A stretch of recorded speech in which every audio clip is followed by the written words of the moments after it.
Sobre el tema de Jumilla, que hoy empezaba fuerte Federico Jiménez de los Santos en su vuelta a las vacaciones con ese tema. La Conferencia Episcopal no dice una cosa diferente a lo que dice la Iglesia Católica con respecto a la libertad religiosa y a la misma confesionalidad del Estado. Esto parte, como otras muchas cosas que ahora mismo suceden en el mundo católico, parte del Concilio Vaticano II, que establece doctrinalmente el tema de la libertad religiosa y también la confesionalidad del Estado. Es decir, a partir del Concilio Vaticano II se produce la paradoja de que un país mayoritariamente católico no puede ya tener al catolicismo, a la religión católica, como religión oficial del Estado, lo cual contraviene siglos de doctrina católica en materia de política desde San Agustín hasta el siglo XX.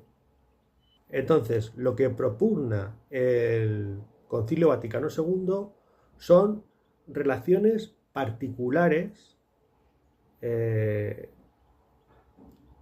contratos especiales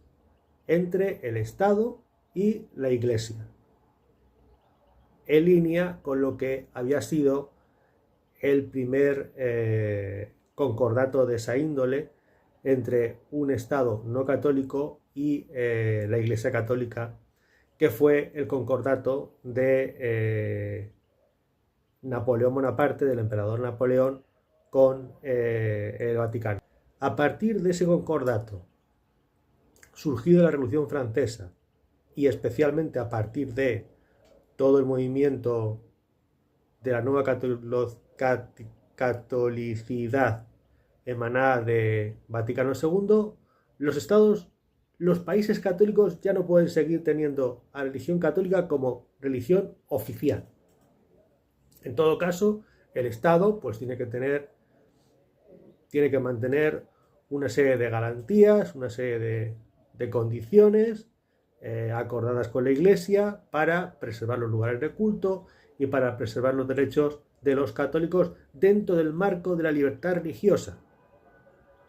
Libertad que emana de la Declaración Universal de los Derechos Humanos del Hombre, bla, bla, bla. Libertad religiosa que emana de la Revolución Francesa, no de la doctrina católica, como digo, desde San Agustín. En otras palabras, Vaticano II rompe con la doctrina católica en materia de derechos humanos y en particular de derecho religioso y se alinea con la Declaración de Derechos que surge de la Revolución Francesa. En ese marco de libertad religiosa es cuando la Conferencia Episcopal, que es la Conferencia Episcopal Española, que es otro organismo de gestión de la Iglesia que surge del Concilio Vaticano II. Antes del concilio no existía nada parecido a la Conferencia Episcopal. Eso surge vuelvo a decirlo, del concepto de los derechos emanado de la Revolución Francesa, que hace propia la Iglesia a partir de Vaticano II. Surge a partir del concepto de derechos humanos, a partir del concepto de democracia liberal y de democracia cristiana, y todo eso lo adopta como propio la Iglesia a partir de Vaticano II. En ese marco de libertad religiosa es cuando la Conferencia Episcopal, como organismo católico de nueva creación, dice, no, nosotros lo de Jumilla no lo aceptamos porque creemos en la libertad religiosa, todas las religiones son iguales.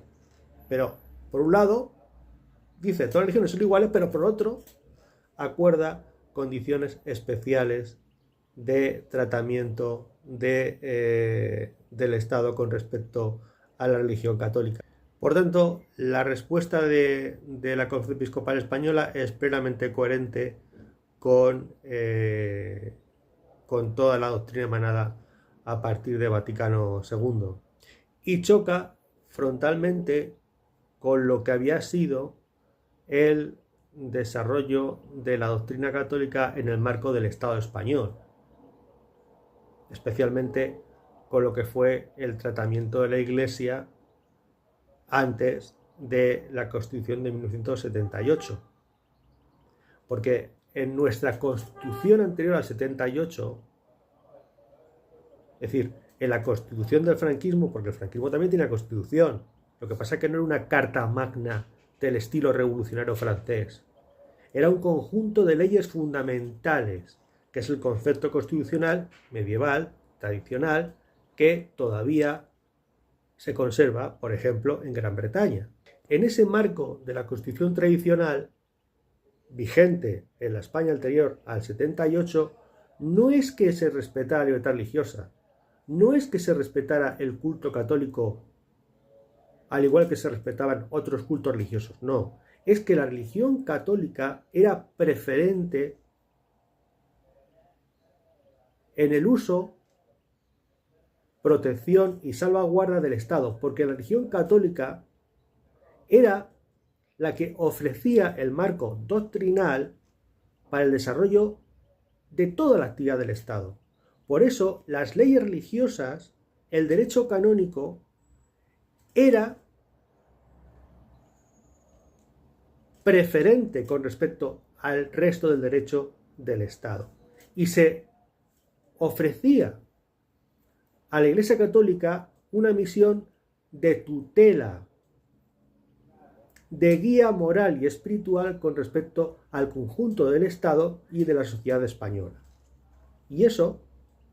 que era vigente en el franquismo, se pierde completamente con el 78, cuando se desarrolla completamente la nueva doctrina católica emanada de Vaticano II. De tal forma que se llega a producir una paradoja. Y es que la Iglesia Católica se esfuerza en igualar los cultos, pero luego tiene que ver cómo en los países, particularmente musulmanes, se sigue protegiendo al Islam con respecto al resto de religiones y particularmente con respecto al catolicismo. Mientras que en los países católicos la Iglesia ha dejado de pedir una especial protección y defensa del catolicismo en tanto sin identidad occidental, y lo que se busca es la igualación de los cultos. Y por otro lado, en España, la Iglesia Católica, particularmente con Cardenal Rouco Varela, se reconoce la importancia de la unidad de España como valor esencial para el bien común, se concede a la unidad de España un valor patrimonial para el conjunto de los españoles, pero no se concede el mismo valor patrimonial a la Iglesia Católica. Es decir, no se reconoce la importancia fundamental de la Iglesia Católica en la defensa,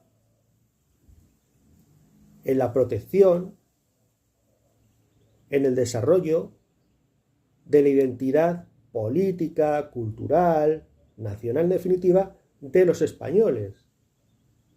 Porque existe esa engañifa surgida de Vaticano II de que no se puede defender la oficialidad de un culto y en cambio se tiene que abogar por la igualación de todos los cultos, lo cual en la práctica es falso y además sería totalmente contraproducente para las sociedades de origen y fundación en la religión católica, en el cristianismo, en una palabra.